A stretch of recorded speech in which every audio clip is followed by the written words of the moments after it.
is a column echelon form with R non-zero columns, then show that column rank of D is equal to R, right?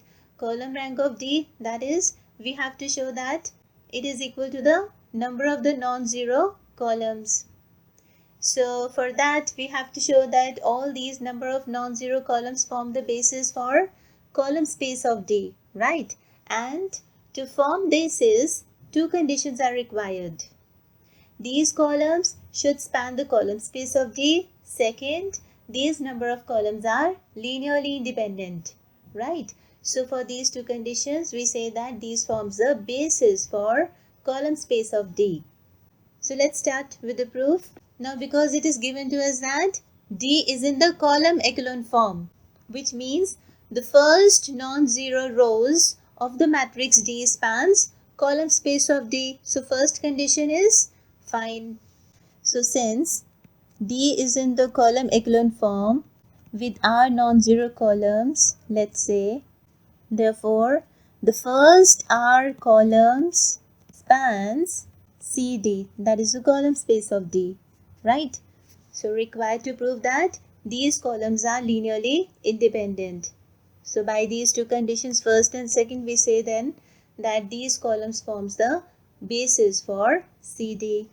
So let the matrix D is equal to Dij, and let L1, L2, L3 up to LR, these be the row indices of the leading entries of the non-zero columns of D, right?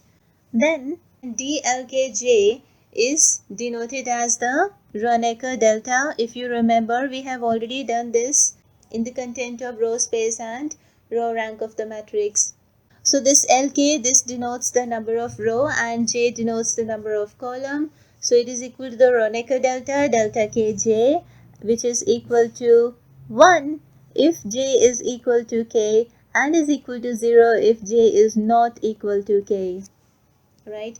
If C1, C2 up to Cj, these are the columns, and R1, R2 up to Ri, these are the rows, right? Then what is this element, orange colored one? It is Dij, right? Okay. Let's write the linear combinations of these columns first. I'm taking the scalars to be alpha 1, alpha 2, so on. So alpha 1 C1 plus, alpha 2 C2 plus, alpha 3 C3 plus, so on up to alpha R CR is equal to 0. Then this linear combination can be written in the summation form as summation of alpha j, and this is Cj, where j is from 1 to R. This is equal to 0. This implies writing Cj as Dij, right? In Cj column, that is the jth column, how the element is represented as Dij, that is the element present in the ith row and jth column. So writing this as summation j going from 1 to R alpha j, and instead of Cj I'm writing the element as Dij. This is equal to 0, right? And what is Dij? Because this I is equal to, yes, the row indices, that is L1, L2, it can be equal to L2 or L3 up to LR, right? So this implies I'm writing Dij as I'm writing I as Lk, where K is from 1 to R, right? So this implies summation j going from 1 to R alpha j, instead of I'm writing Lk, that is the row indices, j equal to 0, as these holds for I equal to L1, L2, so on up to LR, and where K is from 1 to R, right? And this DLKJ is nothing but the Kronecker delta, right? So this is J going from 1 to R, alpha J. This is denoted as a Kronecker delta, that is delta Kj, that is equal to 0 for, again, K from 1 to R. And when you open this, you will get this to be as For j equal to 1, you get that alpha 1 and this is delta.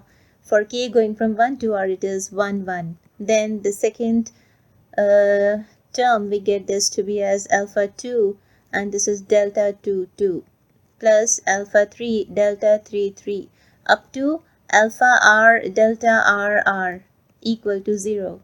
Now when j is equal to k, we get this value to be as 1. So for j equal to k as 1, j is equal to k as 2, j is equal to k as 3, we get all these values of deltas to be as 1, 1, 1. So which means for this summation to be equal to 0, this delta kj is non-zero, and for this summation to be equal to 0, alpha j must be 0 for all the values of k from 1 to r, right? So this implies alpha k equal to 0 for k equal to 1 to up to r. This implies alpha 1 equal to alpha 2 equal to alpha 3 up to alpha k, all these alphas are 0. And when all the scalars are 0, let's see here the linear combination, that is alpha 1 c1 plus alpha 2 c2 up to alpha r cr, that is equal to 0.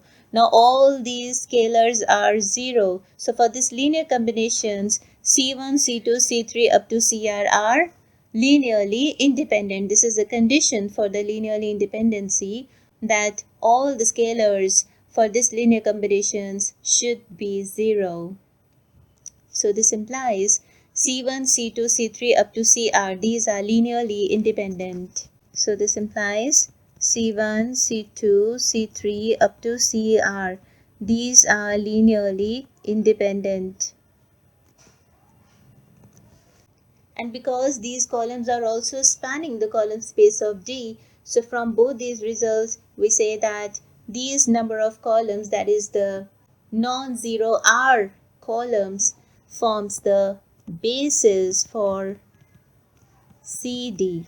So therefore, the dimension of CD is equal to the number of the elements present in the basis, that is equal to R. And dimension of CD is nothing but the rank of D, which is equal to R. Hence proved. Thank you.